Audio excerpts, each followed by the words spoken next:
Hello Aries friends, I'm Annie Botticelli and welcome to my Aries July 2025 astrology horoscope forecast. We've got a lot of magic in the stars in recent times with outer planets, all of them changing signs. It's unusual for the outer planets to change signs, and for it to happen with all of them in a short amount of time is really surprising. We had Pluto, Saturn, Neptune last month, Jupiter, this month Uranus completing the series of outer planets changing. So we're going to do a deep dive into Uranus moving through your third house, specific for Aries. And we're going to talk about so much more. Mercury retrograde in Leo, what that means for you, the new moon, the full moon, Mars in Virgo, and anything else I think is very important for you to make the best month possible. This is for you if Aries is your sun sign, your moon sign, or your rising sign like me, or any other Aries placement you're listening for. What I'm going to talk about here is part of your astrological picture. Very late degree Aries friends, so birthdays like April 15th through the rest of the sign, or 23 degree Aries placements through the rest of the sign, I suggest you additionally listen to my Taurus report, as your very late degree friends will benefit from both readings. So I want to talk about, I might jump back and forth a little bit here between some short and long-term energies as it's relevant, but I want to build and talk about the shorter term aspects first so that you can, then we'll build up to the longer term ones, okay? We've got some high emotion this month with the sun in Cancer. A lot of things having to do with home and family and housing. Something to know about the Aries chart. Maybe you've heard me say this before if you're following my work, or this may be new to you. Aries has what's called a natural chart, which means that the house rulerships of each sign are also, so basically when a planet moves through a sign, like Saturn in Aries or whatever else, it's not only moving through that sign, it's moving through the house that corresponds with that sign for Aries, which makes everything to the nth degree and everything more extreme for Aries. Okay, so we don't have different house placements for our transits unless you get later in the sign, because then things will start to toggle for you.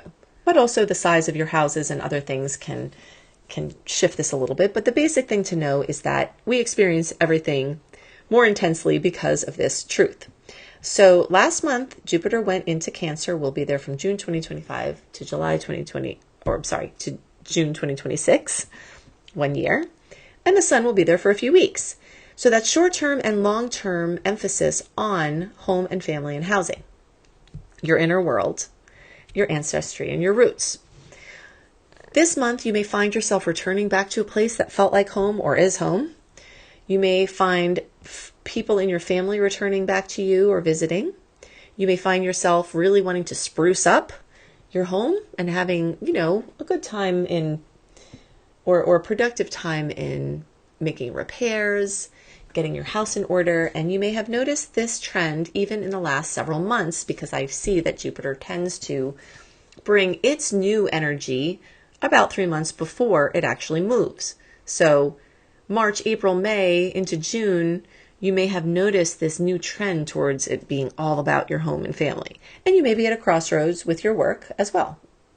All right. So this is, you and your inner world, you and your outer world, you and your family, you and your job is going through a long-term transition. And in the short term, you may be using the Mercury retrograde, to ask questions to reevaluate your path in those arenas of life, right? So for Aries, when there are water placements that can take some wind out of our sail or douse out our fire, but sometimes when Aries is extra hot and extra, on fire, sometimes having a little bit of water relief is helpful. You may travel to a place where there's water, or get out on the water, or, just basically find more respite from the water element in one way or another.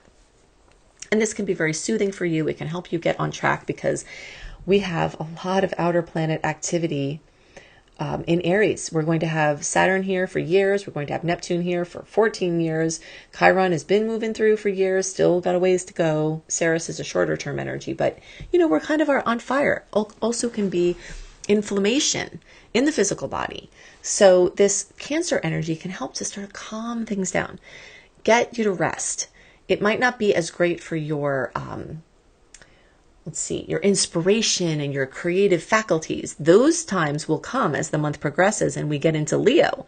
So this is like a rest before things become supercharged. And you may notice like a building of your creative spirit coming back in amidst the rest, and that rest can spur a new creative cycle. Okay, so that's kind of the flow of what I see for Aries, is taking time to rest, being with family, fostering your emotional and inner connections, and as you make room for this new surge of creative force that's going to come soon.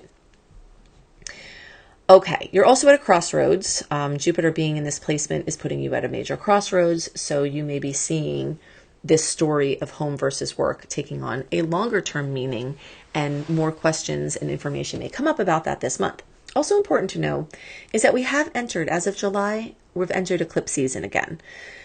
So the Pisces Virgo eclipse cycle that started at the end of 2024, revved up again March, April, kind of soothed back into the backdrop, into more normalcy with the new changes that came then. You may be seeing housing and family things be starting to bubble up with more change. And the eclipses are in September, but 4 to 6 and sometimes even 8 weeks before the actual eclipses, we start to see the information, the news, the trend, where we're going back into a change in trajectory, and hopefully a clearing up of karma as well, because the eclipses tend to do that. So just kind of be on the lookout in those arenas, because that is going to start bubbling up as of July. All right, so around July 21st or so, the sun will move into Leo. We'll join Mercury there. We'll join the new moon July 24th at 2 degrees of Leo, accentuate the 5th house of Leo for Aries, and in general bring a fire party of creativity and excitement and passion and, everything that lights your fire. I always like to explain Leo energy as being like a sunflower stretching up to the sun, tall and strong, and making all of your cells feel like they're lifting up with joy. So anything that makes you feel that way, your true love and romance, your children, your creative process, your bucket list, the things that you have always wanted to do, that you would love to do, those are the things that are going to start to get super engaged towards the end of the month after this Cancer rest. And then that will move into August, okay? You may notice that every year around into the end of July and August, you go through a raging creativity bender. And this is why. It's because this Leo energy is making trines to the Saturn placement, or to your Aries placements. And this year, now that we have all this other energy in the sky in Aries, these Leo placements are not only beautifully aspecting our Aries placements, but they're also aspecting the general Aries placements, making for a lot of harmony of fire in the sky. So this is just, a very luminous type of energy that is very, very inspired and engaged. And the fact that it's happening during a retrograde cycle, which will give you the dates there, June 30th, we start the pre-retrograde shadow transit, where things start slowing down, dialing back, and going inward and backward. Officially retrograde on July 17th, retrograde until August 11th, with the post-transit shadow period lasting until August 26th. So all of July and August are basically covered in this retrograde energy, but that can bring you back to ideas you had in the past, to loves and interests and exciting things that happened in the past. Maybe things you did with your kids that were amazing. You may go back and do that again. Things you did with your romantic partner in the past. You could go back into like a renaissance of beautiful experience in that time. Now, the retrogrades can also bring back things that are unresolved for you to deal with. But because at least this is in a nice energy for your placement, hopefully, this will lean towards the positive side. I can't see the rest of your chart, so I don't know how it's aspecting there. But from the Aries chart perspective, this is a lot of glow. All right, so after Mars having been in these two houses that are being aspected from the things we just talked about, the 4th house and the 5th house, Mars was moving through Cancer and Leo for a very long time. So you've had Mars focusing on those arenas of life for a very long time. It's finally moving on into the sign of Virgo, into the house of Virgo. And this is where the little border collie of the zodiac, as I like to call Mars, will bring you into obsession into Virgo things. pets, wellness, your daily routine, restructuring, becoming more efficient, the systems that you have in your house or the lack thereof. You may become very, very, very interested in those areas of doing an even better job with your pets, of helping animals in general, of, your daily routines, of seeing things that need to be revamped, or going back to routines or supplements or something, practitioners from the past that helped you before.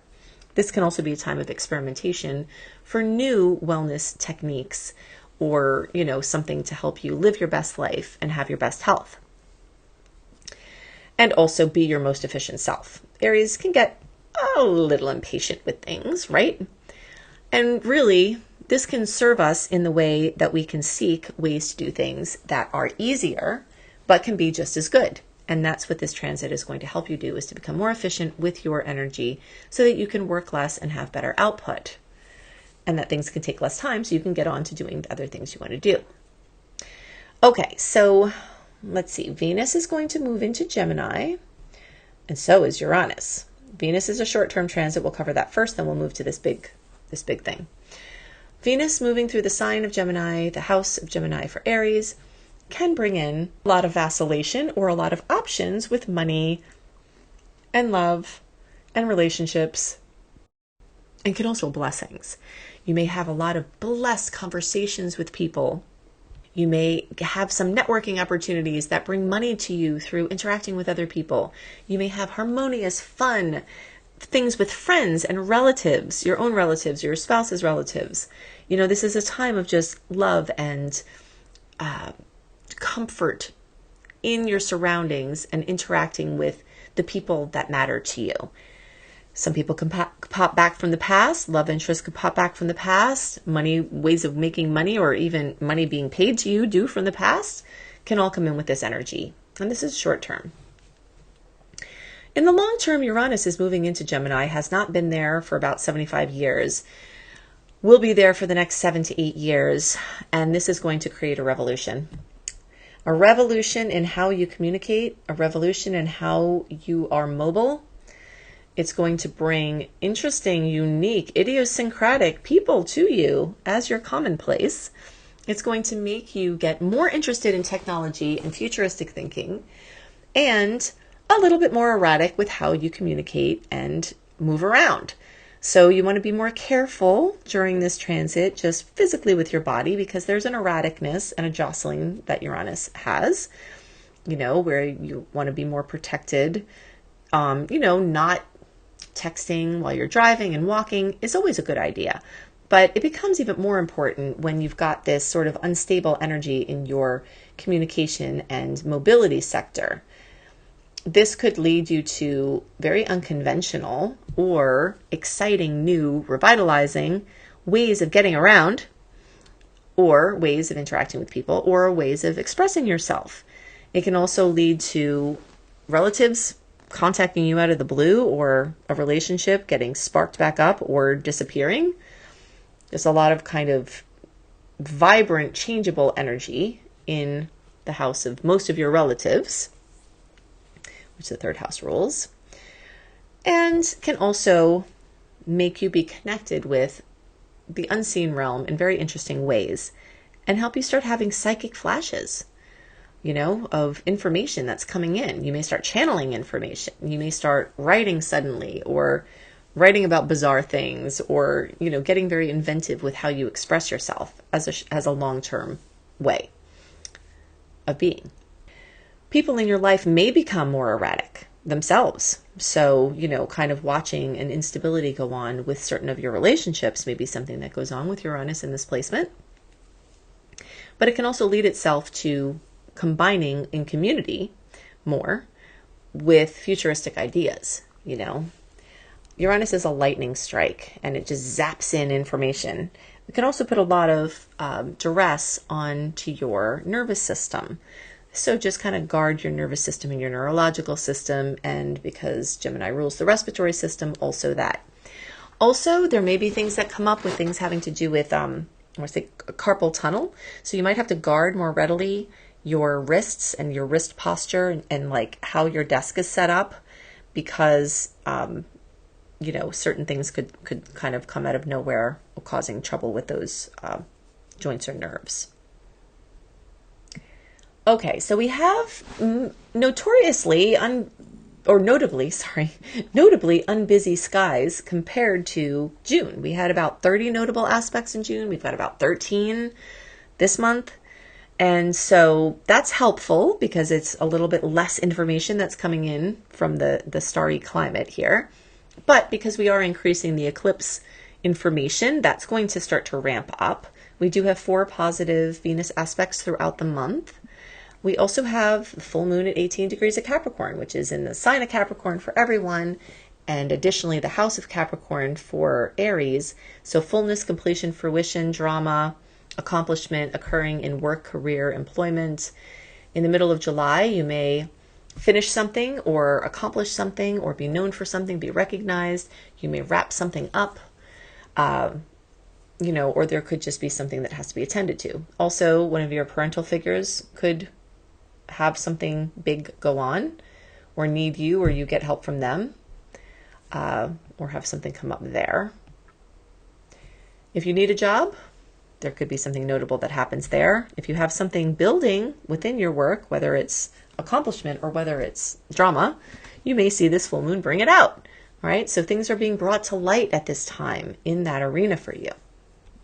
Now, if you like the dates, if you want to know the sweet and salty dates, if you want to have a written report of the general stars, go to anniehelpsyou.com, put your name in there, and get my free VIP community newsletter access. If you want to have more information on all of these outer planets that I talked about, changing signs, both from the general transits and personal to your chart, including dates that those transits will occur in your different houses, then go to anniebclarity.com, Annie, the letter B, clarity.com, and see my outer planet transit report. It's a very detailed series of video reports that are aligned to your chart, as well as giving info about the general transits and dates so that you have all of that. Talking about outer planet transits is something that is so long term that we don't always address it every month because it doesn't change every month. But so much is changing, you may want to get information about that. Now, if you want to learn astrology and you resonate with how I teach, go to beastropro.com, beastropro.com, see my astrology certification course. If you want to learn how to do astrology to earn money, that is an area of expertise that I have. I teach you that in the course. If you want to learn astrology just to help yourself and your family and your friends, I also teach you that, beastropro.com. Okay, I hope you have a wonderful month, and I'll see you next month. Bye.